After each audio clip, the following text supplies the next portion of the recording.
Yes, indeed, the Jim and Terry Show, still at it. Two retired guys, only one is missing. It is the Terry Show, final podcast before my good friend joins me. This is a solo podcast, so I'm going to use it to talk about my book. My book, finally. This is a podcast designed for my book. I mentioned in the previous podcast that I was handing off the text part of it to a designer who will create the consistency of fonts and typography to make it all look cohesive and hang together with headers and footers and all the text and subtext, bolds and italics used in the proper place and all of that stuff. But this is out-of-pocket expenses because there's no publisher. It's just me. Yes, I've applied for my ISBN and I've applied for an audiobook ISBN as well. I'm hoping to narrate the whole thing, and maybe I will make it different because I will give my spontaneous author's notes as I read my text. By the way, I'm using AI to read my manuscript back to me so I can hear how it flows. Have you ever done that? Do you prefer audiobooks, audibles? Well, I'm using AI as an audible, and I just copy and paste a section of text at a time and listen. Listen for the words, listen for consistency, listen for punctuation, where there's a comma and you have a slight breath, where there's a colon or semicolon, you take a bigger breath, where there's a period, you come to a full stop and drop your voice so that you flag to the listener that that's the end. There's a whole art form to that. And I've listened to a bunch of AI voices. There are some professional actors whose voices, I'd like that voice to read my manuscript. But, in the end, it's a personal thing. It's like, would you like someone to sing your song? Well, Jim and I have often mused about having someone cover our music. But the joy for us is in singing what we write. And so the joy for me would be in narrating and reading my own book and creating an audible for that. And that would be a separate ISBN application. The federal government of Canada is about 2 months behind, somewhere 8 to 10 weeks behind. I applied for my ISBN number when I thought I was getting close to wrapping up the book in May. So I still haven't got it. But that's a tale of a different story. Let me go on to my book itself and say that there's a dedication, and I dedicate the book, quote, to those who travel on the wings of uncertainty, propelled by a desire to learn, whose relentless questioning of dogma leads to better lives lived with empathy for others, leading the way. That's the sort of dedication, a global thing to say, what's this book all about? Well, it's about that kind of thing. Questioning, relentless questioning, and hoping that the questions lead to better answers and better questions and better answers in a never-ending spiral towards something approximating what we might call truth. The table of contents, what do I cover? Well, it's a personal book. It began simply as a legacy. I'm going to write a book and my kids will have it and they can consult it when I'm long gone. Well, it's sort of morphed into an academic exploration. But here's what I have created as my structure for the book, that I examine the foundations of certainty. The whole thing is about certainty, and I call dogma that preoccupation with certainty. And so you write up all the things you believe and adhere to, and these are the things you value, and you call it a body of belief or dogma. And my point is to question how that process even happened. And one of my questions is about how the Bible was formed.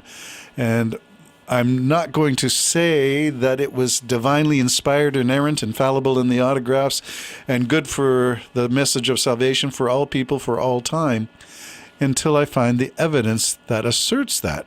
I used to believe the claim without exploring the claim, and now I'm looking at that. So I'm looking at certainty, which is the belief that this is the way life is, this is the way life has been, this is the way life will be in the future. And I'm saying I'm not sure about any of that stuff. So part one, building the foundation, includes looking at where I encountered certainty. As a child, it's the family. As a child, it's in the school where you learn the rules, you learn what to do, what not to do, how to speak, how not to speak, the rules of the game of life, all by the time you're still in elementary school. And I also included learning the belief of certainty, which is, in my case, evangelicalism, through the tradition traditional practice of faith, which goes through, in my case, Anglicanism to United Church to Associated Gospel Church to Pentecostalism to Nazarene holiness stuff. Well, that's all in there too. Learning the certainty of traditional faith.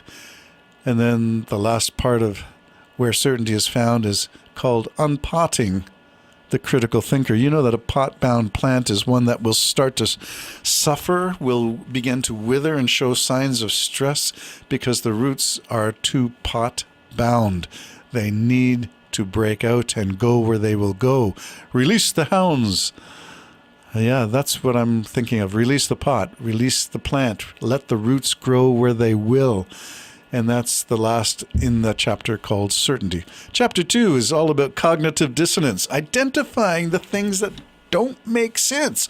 Or as one of my formative songs in my years with Wigmore Allen Gibbons is called Nonsense to Me. And that's where you start to revisit it and say, you know, that doesn't make any sense. And so we examine that with cognitive dissonance, or what I call the uncomfortable facts that we often sweep under the carpet of faith or belief. And I talk about the growing credibility gap between claims, what people are preaching and teaching and believing, and reality on the street, sort of street level, street cred stuff. What's really happening in humanity versus what we think God is hoping and planning and intending to happen.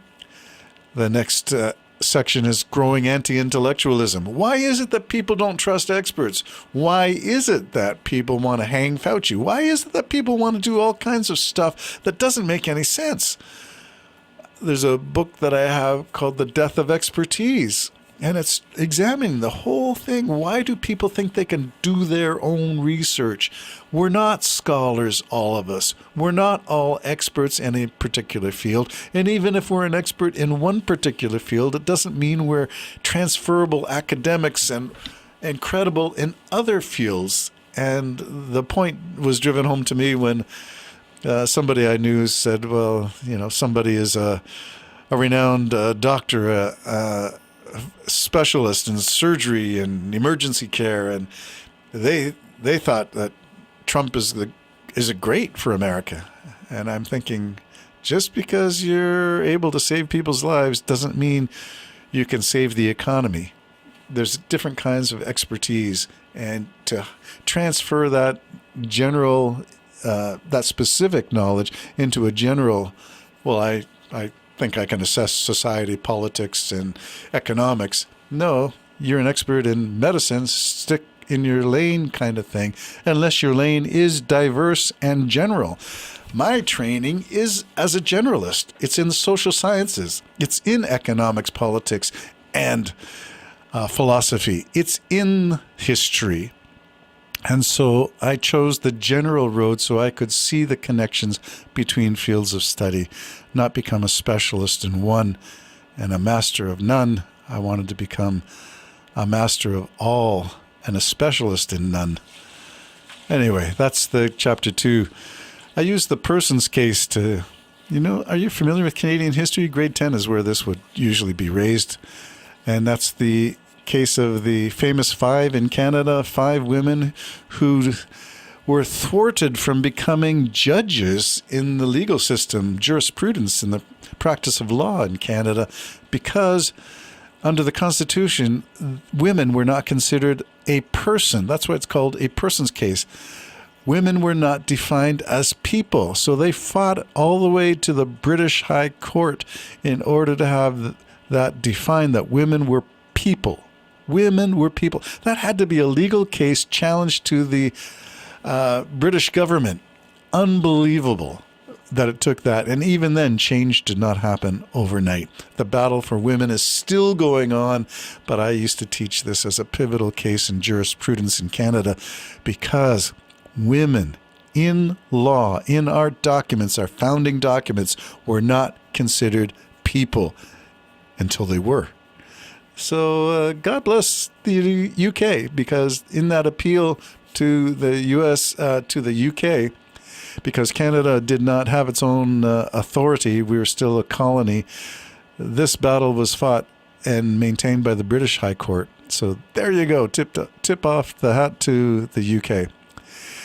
And the last part is commercialization of faith. When I looked at my years as a Sunday school teacher and superintendent and someone in charge of church budget in terms of Sunday school curricula, where am I getting it? Whose curriculum is more worthwhile than another?